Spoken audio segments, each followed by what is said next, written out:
Hello, I'm attorney Justin St. James. Welcome to episode 8 of the Not Too Stuffy Law Show. Normally in the program, we like to mix in a bit of humor with our more serious discussions, but this time we're going to play it completely straight. We have with us from the great state of Maine, retired Justice of the Maine Supreme Judicial Court, Julius Scolnik. So without further ado, here's Justice Scolnik. Well, welcome to the program. Thank you very much. Appreciate your being here. Let's take it from the beginning. What got you interested in the law? Well, I had kind of a fractured education because in 1941 I started college at Bates College, and Pearl Harbor was December 7th, and after that happened, I decided, on the advice of a brother whom I respected very much, to enter a Navy program. At first it was called the V1 program, and then they changed it to V12. It basically was an officer training program. But the Navy was of the opinion that if they were going to have officers, they wanted them to have a liberal arts education. So they permitted me to stay in college on inactive duty as a civilian and to keep taking my courses toward my AP degree. And then, about June 1943, at that time I was living at home, which was 18 Bradley Street, Lewiston, Maine, 6 blocks from Bates College. And I received orders to report to Bates College, Lewiston, Maine, on July 1st, 1943, to enter the V12 program. So when July 1st came around, I packed a bag, walked 6 blocks, and I was in the Navy. Okay. Then I was in the V12 program for 2 semesters in uniform, but they permitted me to take all of the courses in the liberal arts program and a few military courses at the same time. But after the 2 semesters, I went to midshipman school, Plattsburgh, New York, and I received my commission as an ensign. After the war, I came back, and Bates College said, we'll give you credit for 1 semester for what you did at Plattsburgh. And so I actually graduated in February 1947. And then when I graduated from Bates, I didn't know what I wanted to do. I decided to go to Washington, D.C., and that same brother, who was very influential in my life, said, look, you are entitled to tuition under the GI Bill of Rights. Why don't you try to go to law school? I was admitted, and under the GI Bill, if I didn't like it, I just could have terminated it, and then, but I took to it right away, and I did it very well, scholastically, and went to Georgetown. I had a teacher who advised me as follows. He said, if you come from a small town, go back there and practice law. Don't work for the government. I took his advice, and I went back to Lewiston, Maine, and passed the bar exam, and started practicing law as a practitioner. I went in with, with a lawyer who was already there, and I spent 5 years with him. He was a very good tutor. I learned a lot, and then I decided to go solo, and so I opened up my own practice. Practiced law, was a general practitioner for 23 years. And then I went on the court and had a career with the judiciary. And then how does one make the transition from attorney to judge? You were judge in the district and superior courts? Yeah, I got appointed by a governor. I had a friend who, when I first came back to Lewiston, said that if you ever want to become a judge, you better get involved in politics. Okay. And I got involved in Democratic Party politics there, and that was a time when there was a resurgence of the Democratic Party under Senator Muskie. And so there was an opening on the court in 1974, and then Governor Curtis appointed me to the Superior Court. It was not an easy journey because there was opposition. I had been involved very significantly with the civil rights movement in Maine as a cooperating attorney for the ACLU. Mm-hmm. There was no affiliate there at that time, so if any civil liberties issue would come up, the National ACLU would contact me, and I would be the liaison person. So I did that, but as time went on, there were editorials and saying that I was fit for the job and I should be appointed. And after a while, some of the opposition relented, and everybody expected me to always come out with liberal decisions, and it just didn't work that way. You know, I pretty much called them as they were, not as I saw them.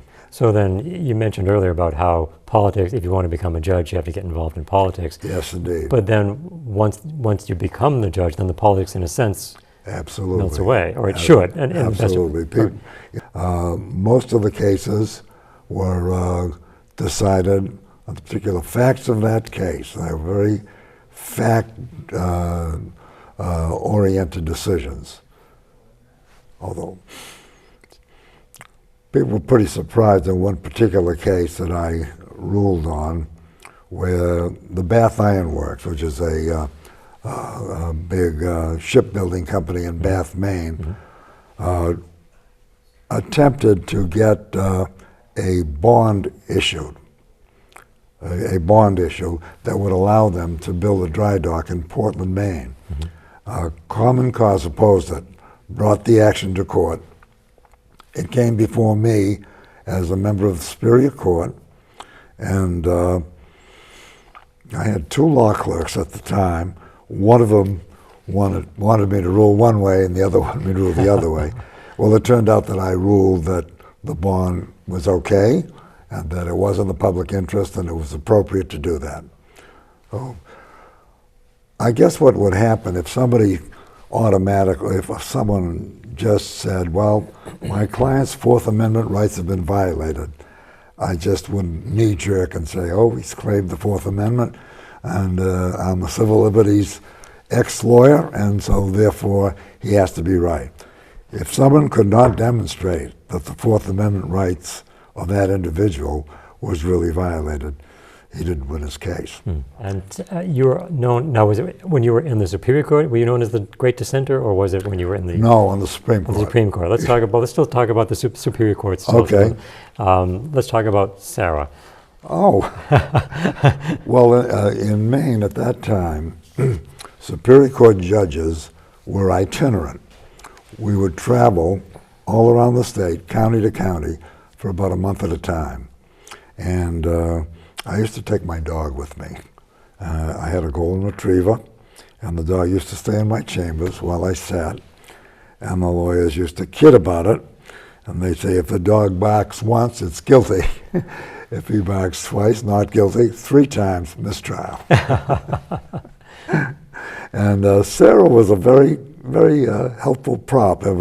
And comforting to have her come with me when I would be traveling around the state, because I'd stay there for the month, unless it was close enough where I could commute to Lewiston. Like if I went to Farmington, which was not far away in Franklin County, I would come home. But if I went to Aroostook County, I'd have to stay up there because it was too far to travel. I would come home on weekends. But Sarah would get stay in my chambers underneath my desk. And I can remember a particular custody case, because I did everything on the Superior Court: divorce, trials, jury waived trials, and domestic relations cases like custody cases.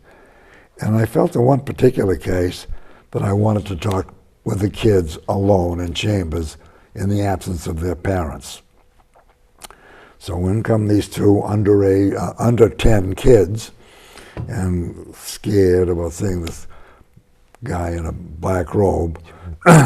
And I'd ask them a question or two, and they wouldn't answer. And then Sarah came out. And the kids, of course, melted, and then I got everything I wanted. Yeah. So Sarah was a good prop, very helpful.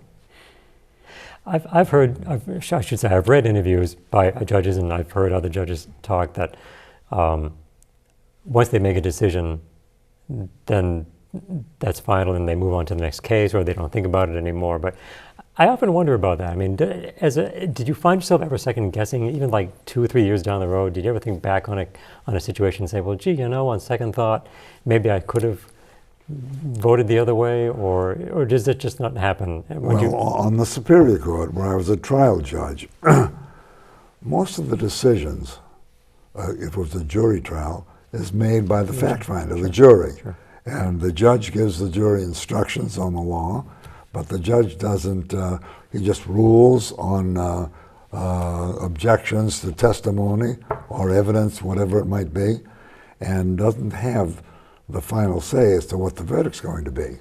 What he does is he gives instructions on the law to the jury, and the jury makes a decision on the facts. And those facts are determinative of the outcome of the case.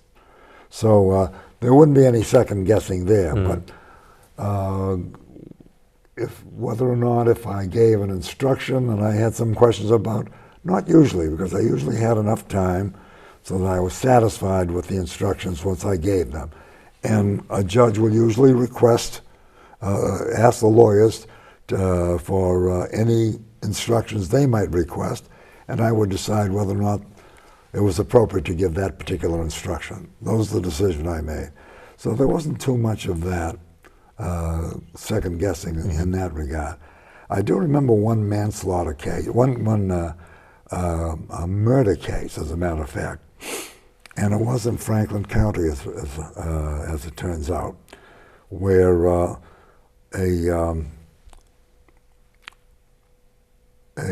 guy that was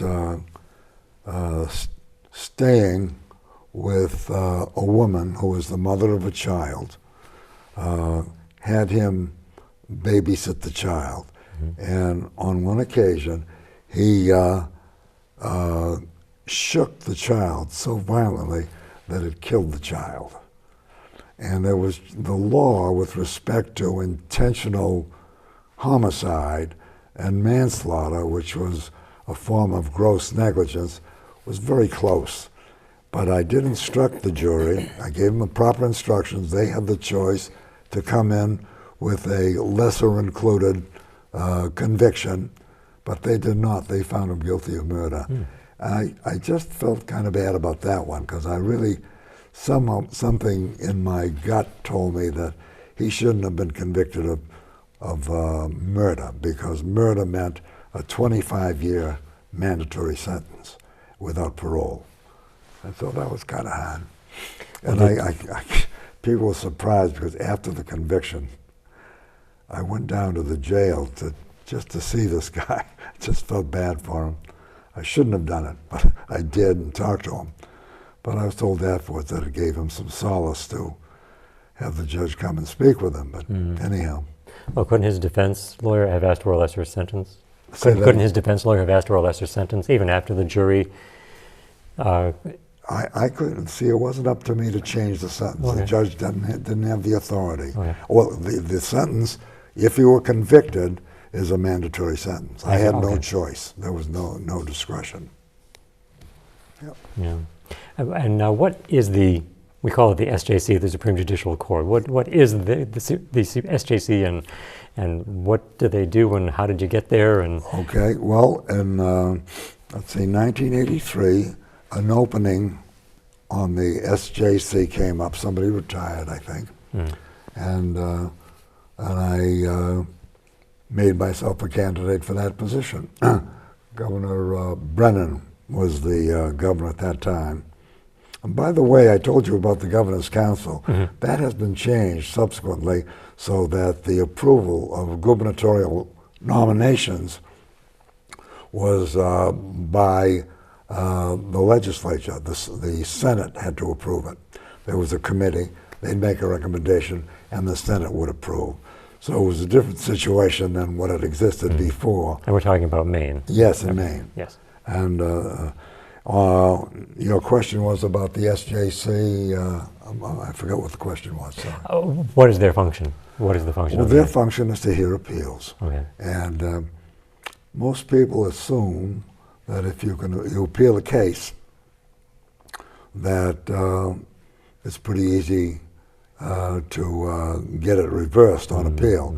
That's really not true, because although the Supreme Judicial Court has a lot of power and nothing can be appealed from them if it's a statewide issue, that's the final word. The fact is, the court is constricted by what the lawyers' briefs set forth and by the facts that are developed at the trial court. At the trial court, when a sitting judge makes a determination of fact, the court will not, if it is a factual case by the judge, the appellate court is loath to overrule that decision on the issue of credibility of the witnesses, because it's felt that, look, he was there. I may not have made the same decision on whether this witness was truthful or not truthful, but he eyeballed the witness. Sure. Yeah. He saw everything that was happening. We have to defer to that finding. And that in and of itself, may bring an unjust result, because if the judge was palpably wrong in that determination, justice is not done. So I sort of like to think that what the situation is, it's what we do administer sometimes is we administer the law, because the appellate court has to have these appellate rules of procedure. Otherwise, it would be total confusion. So we administer the law, but we may not always administer justice. So is in the state of Maine, is the SJC, just so folks will know, is it the equivalent of what the U.S. Supreme Court would be to the whole country? In other words, it's the last stop you can go if you have a case. If it's a statewide case and does not involve any federal constitutional issues, that is exactly true. Okay. Then there's no appeal from the Maine court to the Supreme Court. But if it does involve a federal issue, a federal constitutional issue, and the Maine SJC rules on it, that can be appealed to the Supreme Court of the United States. And we had talked earlier about this now, and I hope I got it right. You can automatically get an appeal to the Maine SJC, is that correct? The Maine SJC takes all cases. Okay. It is not a discretionary appeals process at all. Unlike Massachusetts, right. I believe that in Massachusetts, they don't have to take every single case, because you also have an intermediate appellate court. We don't have that in Maine. So you have district and superior courts. We have a district court, which has limited jurisdiction, no jury trial, and we have the superior court. That's where you get a jury trial. Okay. And then you have what we call the SJC, which we call the law court. When they talk about the SJC in Maine, they refer to the law court. And now what is the difference between the district court? Is it the amount of damages? Amount of damages is a limitation, yes. Yeah. And no jury trial is another thing. Now, it was when you were on the SJC, you were known as the dissenter. Yes, I did. There was an in-depth article by the Maine Times, which is a very popular and respected weekly newspaper at the time. Mm-hmm. When I was a lawyer, as a matter of fact, I was clerk for the Maine Times and helped them organize and become a corporation.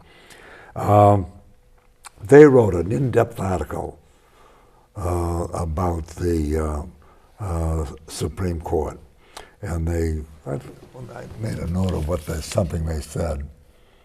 They said, in his 5 years on the High Court, Justice Scolnik has distinguished himself with a record of important dissents. So I was known as the person who dissented the most on the court. Some of the dissents were kind of interesting, and it's kind of important to know just what the purpose of a dissent was. The Chief Justice, Vincent McCusick, whom I was tremendously respected, he said, let me quote what he said, "A dissent shows the public the difficulty of the question that divides the court. Secondly, it may in some cases influence the future development of the law. It can also highlight to the legislature and to the public that there's a goal that a justice felt should be accomplished, but the majority said is not permitted by law. And there were three particular dissents that I look back on that I wrote, and I had a reason in each case why I dissented. Would you like me to, sure. to mention? Yeah, absolutely. Well, one of them was called Maine, State of Maine versus Armen, A-R-M-E-N. And in that case, the court affirmed the conviction for criminal trespassing in the office of Congressman Olympia Snowe. The defendant was peaceably engaging in a constitutionally protected form of political expression when he refused to obey an order to leave his congressional representative's field office. And I think that what I said about that, basically, if I can just take a look at my notes, I felt it was important in that case to send a message. Yeah. Oh, yes. Right there. Yeah. I felt that it was important to send a message that public officials should not arbitrarily, at their own whim, feel a person is disrupting an officer's procedures when all the guy was doing was comporting himself peaceably. I feel quite strongly about First Amendment rights. Another case was the case of Portland versus Jakobsky that I dissented in. In that case, the Maine Supreme Court overruled a Superior Court decision that the Portland anti-pornography ordinance was unconstitutional. I dissented and was joined by Justice Glassman, Caroline Glassman, saying that the ordinance violated free speech provisions of the state constitution, not the federal constitution. A trend was starting where various state courts, because they felt the United States Supreme Court was less restrictive than their state constitution, ruled that a particular statute or ordinance violated the state rather than the federal government. And that made it difficult for the United States Supreme Court to act because they weren't ruling on the federal constitution. It was a state constitutional issue. So that case was kind of interesting because soon after the dissent that I wrote, a bill was introduced in the legislature to establish the same kind of law statewide, not just an ordinance. And it was one of those times when a referendum issue was very thoroughly and fully debated so that the electorate went to the polls, really understanding what they were voting on. And the referendum was defeated. I think the dissenting opinion I wrote in that case became part of that debate and therefore served a valuable purpose. And the third dissent that I feel kind of proud of was one of Normand versus the Baxter State Park Authority. The court in that case ruled, this is the SJC, that snowmobiling was permissible in certain parts of Baxter State Park. This was a park that was endowed by a former Governor Baxter. And he said he wanted it to be forever wild. And so the park authority had enacted a regulation that prohibited snowmobiling in the park. And they felt that that certainly didn't violate what the governor had in mind. And I dissented from that because I remember what the governor had said. He says they wanted to be forever free for animals. And I thought that the next time someone came before the authority, they might be restrained a little before they go ahead with further encroachments on what I thought the governor had in mind. And the last dissent that I want to talk about is the Gardner case. In that case, by a 4-3 majority, oh no, I'm sorry, I'm off. I didn't mean, no. What I want, those were, I told you about Baxter, I told you about Armen, I told you about Jakobsky. Those, well, what I wanted to speak about is that there were occasions when the court had decisions where people were wondering whether or not the court was an ideological court. And I think most of the judges felt that we were not ideological. I guess I was considered to be the more liberal than the others on issues. But the decisions where somebody would infer there was some ideological basis for the court's decision were cases that really were narrow, fact-bound issues involved. For example, in a case of, I don't remember the whole name of the case, but the individual involved was Gardner. And the court in that case ruled that life-sustaining procedures could be discontinued for a hospital patient in a persistent vegetative state with no hope of improvement. The minority in the dissent wrote, I didn't write that dissent, that our status as a civilized society is significantly discredited when we abdicate our responsibility to care for those who are unable to care for themselves. Now, this was a fairly factually bound case, and one justice said, I think it was Justice Glassman, certain facts led to the court's decision. Prior to the time of injury, Gardner, the guy who was comatose, had expressed his wishes that he not be kept alive by extraordinary means, if the situation ever came to that. Everybody said that the court ruled that in every case pulled the plug. That was not so. It was a carefully, narrowly written decision. Mm-hmm. And so that it can't be said that it was decided on an ideological basis. Another case was a case in which the majority ruled that a couple could not seek damages for the wrongful death of a viable fetus. There was an accident. Pregnant woman was in one of the vehicles, and the fetus life was terminated. And so they brought a lawsuit for wrongful death of the fetus. So the law said you could sue for the wrongful death of a person. And so the court narrowly, 4-3, ruled a fetus was not a person. Hmm. And so you can see that it really just wasn't ideological, although perhaps the three that did dissent happened to be of a religion that felt very strongly about fetuses. Hmm. What does a justice or a judge do to relax when he's no longer on the bench? Well, I like to play the sax. Avocationally, I play jazz tenor sax. Mm-hmm. And matter of fact, when I was on the Superior Court and lawyers found that out, they used to whisper, this guy's a swinging judge, not a hanging one. So that got around. Yeah. Appreciate your time. You've been awesome. Well, this has been great. I've enjoyed doing it. Thank you. Thanks for coming on the show. Good.